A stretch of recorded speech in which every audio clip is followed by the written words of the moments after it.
It's another day. As someone pointed out yesterday, it's today. Welcome to today's episode of Your Daily Scrum with professional Scrum trainers Ryan Ripley and Todd Miller. We get together each and every day to talk about the latest Scrum topics so that hopefully you get better each and every day. Like and subscribe. That's super important right now. We are within 490 subs as of recording of 10,000, which means we open up the merch store and some cool things happen after that. So like and subscribe, share with your friends, share on social medias. You've almost gotten us there. Thank you so much for the support. Leave us your questions and comments. This actual video today is based on a question that got dropped. Let's jump right into it. Which is better, remote Scrum or in-person Scrum? Oh boy. What do you think, Todd? I think that both can be good and both can be bad. I've seen it both ways, right? Cool. All right. Thanks for listening today. I kind of stop opening up like that. I don't know. Yeah, I mean, this is one of those where this is feeding into the remote work debate that's been sparked, I think, especially by Google being one of the early main tech companies to start calling people back to the office. And so people want to have this discussion about, well, is remote Scrum good? Is in-person Scrum good? And I'm with Todd on this. They can both be really good. They can both be really bad. If you would have asked me this 10 years ago, I would have said in-person without much discussion.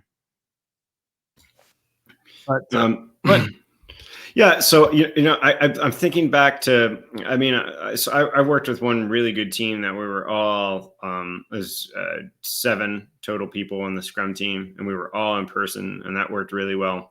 That's one of the best teams that I could think of. Another one of the teams that I work with that were really, really good were distributed. Half of the team was in one location, another team was the other half was in another location, and that worked unbelievably well. I've also worked with teams that are in person, and it's a struggle just to get them past forming, and it never really works out. I've worked with teams the same way remotely. I just don't think this is a factor in defining success or not at this point, right?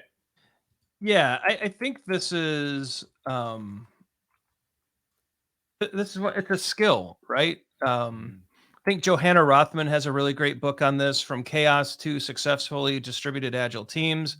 I think there's some really good advice in there.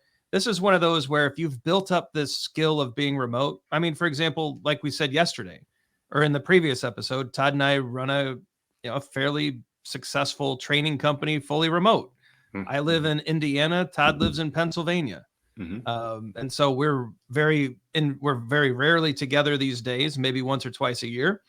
And we've managed to, through the use of tools, so we use Trello, we use Zoom, we use Mural. We've got some shared space with Google Drive. I mean, we have some tools that we use to make it possible for us to work together.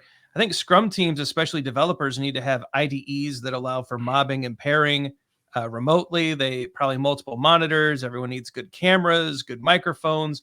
Like, I think if the tooling is right, if the equipment is right, this can all work wonderfully well. If it's not, I think it becomes more difficult.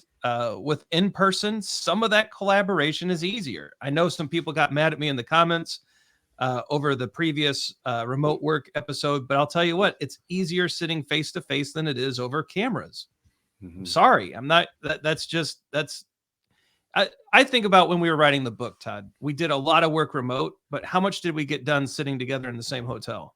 I think the most contentious topics, and I say that because we could sit down and just hash it out, and it was just it's just a little easier that way, right? Rather than you pulling down, me checking some stuff in and modifying it, and then me just being like, it's not what I meant, or you doing the same thing and us going back and forth. Instead, we could sit down and just be like, this is what I'm thinking, what do you think? And you'd expand upon it. And one of us would be typing, the other one would be kind of thinking as we were talking. We were basically pair writing, which is awesome, an awesome practice. I think you can do that remotely. I just don't think it's as easy. Yeah, and it gets back to the tools, right? So could we use a Google Doc and could we get on cameras? And the answer is yes. Did we Did we find that getting together, especially during some difficult chapters, was beneficial? Absolutely. And so I think it's going to be, I think the big lesson there is 100% either way is probably the extremes. I think the hybrid models are going to work well. And maybe you got to get together every once in a while to do the great work.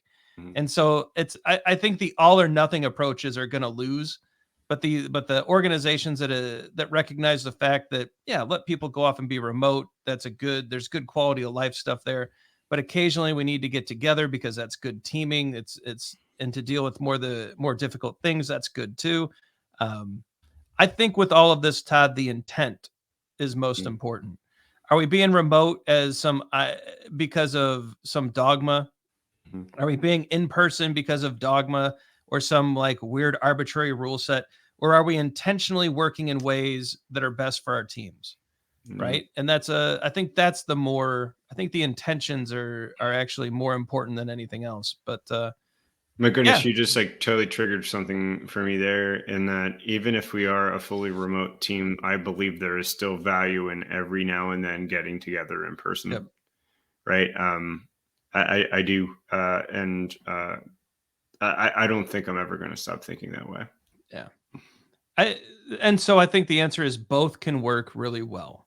But when we go to the extremes and we start working in absolutes, that's when we get into a lot of trouble. All right. Let us know. Sounds like a best practice. Yeah, exactly. Exactly. Situation, context, and intention, right? Think through those things and make the best decisions for your organization and teams.